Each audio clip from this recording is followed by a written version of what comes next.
The pandemic has forced many creative people and organizations to curtail activities or even come to a full stop.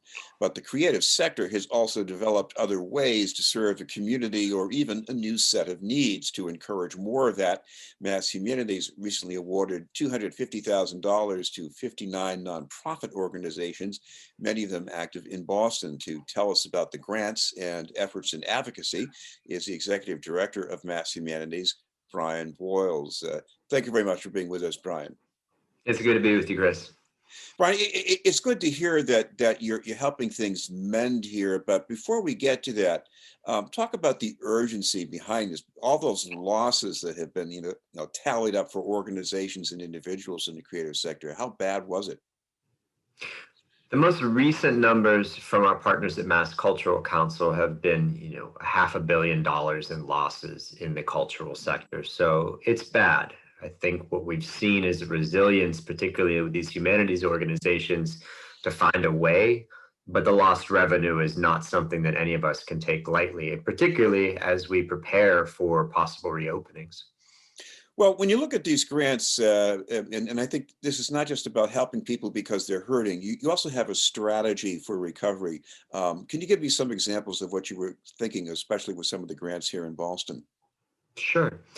What the pandemic has done has forced a whole field really into a digital reality that was coming, but that has certainly been given more urgency by the pandemic. And along with the pandemic, the work towards racial justice and inclusivity has really had folks turning towards the digital to say, maybe there's a way that this crisis is forcing us to widen our audience and to really think about how the digital tools make possible more access. So for instance, the Paul Revere House in Newton is receiving a grant from us, and they're going to do everything they can to bring their website up to a web accessible standards so that people with hearing difficulty or sight impairment are still able to access the really important history, even if they can't go to the North End and visit the house. It's that type of resourcefulness and retooling that will certainly outlast the pandemic, but has also, I think, been inspired by people's search for more inclusivity in this field.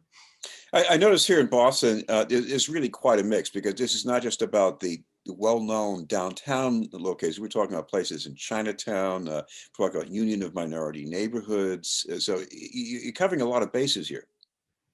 That's because the humanities live in all those places. We do fund the big museums and libraries and archives, but we also work closely with community organizations who you might not think of when you think of a humanities institution.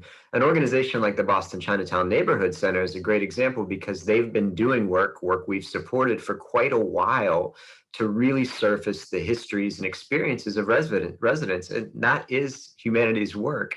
What their project is that was recently funded builds off of some of the efforts they have made to document oral histories, to collect photographs, and it's now going to put that work onto a map so that the people in Chinatown and Asian Pacific residents around the state can see that work and understand what the places and people of Chinatown are, but also so a much wider audience is able to understand, one, that Chinatown is there, that it is a fantastically diverse and vibrant place, and it's got a history to talk about. And two, that when we think about the history of Massachusetts, we think about Chinatown just as much as we do Paul Revere or some of the major institutions.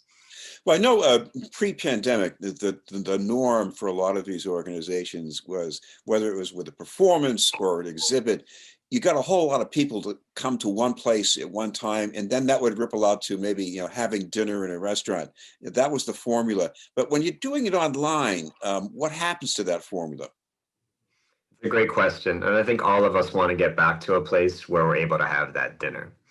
What we are seeing is people are engaging with each other in order to attend these online events. And what's really, I think, important is to look at the other side of the coin, the people who weren't able to afford a nice dinner afterwards, who might not have been able to get to that central location and attend that program, are now able from their home to be part of those conversations. When we look at the Boston Center for Arts project around the Combahee River Alliance, those folks were planning an exhibition for quite a long time.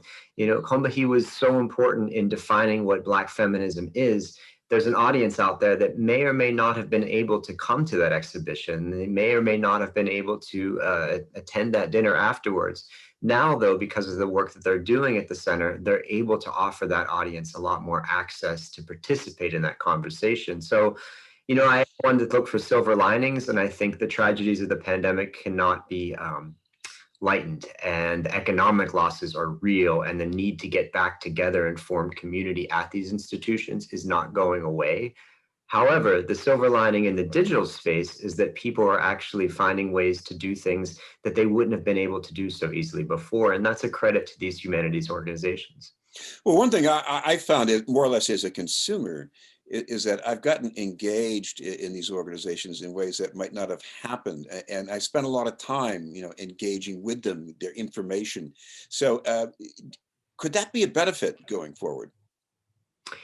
It is if people still make donations. I think that all of us are getting to do things for free that we weren't able, that we had to pay to go to before. And as I said, there's a great thing there as far as the inclusivity and the access. But one of the reasons that we wanted to do this initiative with the grants, and we've also started another project called the Bridge Street Fund for historic organizations doing online programs, is the audience connection is fantastic, but the loss of revenue and the people walking through the turnstiles is something that needs to be addressed.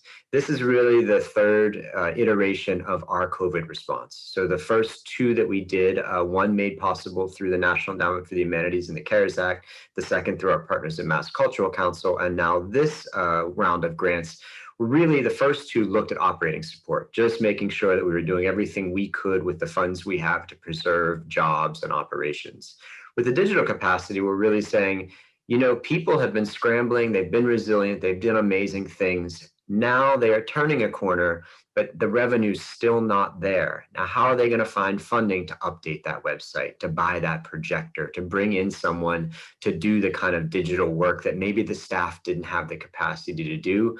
This funding is meant for that reason, and to help them turn the corner towards what reopening will look like. Because even after we're able to get back together, the digital space is one that you and I are going to continue to live in as the rest of the country.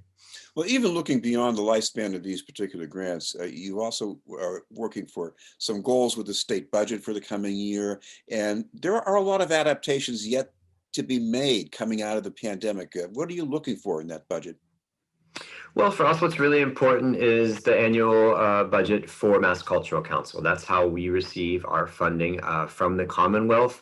We're really, really encouraged by the House's support of that request of $20 million. That is an increase over last year, and that will translate directly into the kind of grants we're talking about. Every dollar that we receive from the state, we put back out to nonprofits in Massachusetts. So that's the primary thing. However, there's also really important work being done right now around digital upgrades for the entire cultural sector. So Senator Kennedy has a bill in right now that would actually direct part of the recovery funding to the cultural sector, in order to do the kind of upgrades that large theaters need, that museums need, that frankly our grants are not going to be able to make possible. It's really, really important as that legislation moves through the legislature and onto the governor, that all of us consider, of course, the economic impact that that's going to make, the long-term accessibility that these digital upgrades will do. But I think most importantly, Chris, when we think about a much more equitable future, we have to think about how these organizations are primed to be reopened and to have the kind of access necessary. They're there to welcome people to see a show, but they're also going to be there to reknit communities.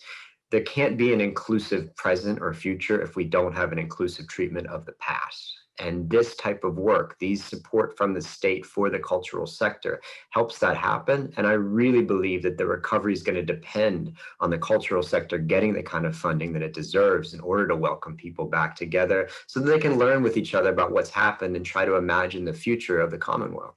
I want to ask you about one of the reasons, I guess, for focusing on equity, because instead of trying to attract all these creative types from around the planet, we're also talking about education for kids growing up in the neighborhoods or cultural districts around neighborhood business centers. Is there going to be more of that in your message?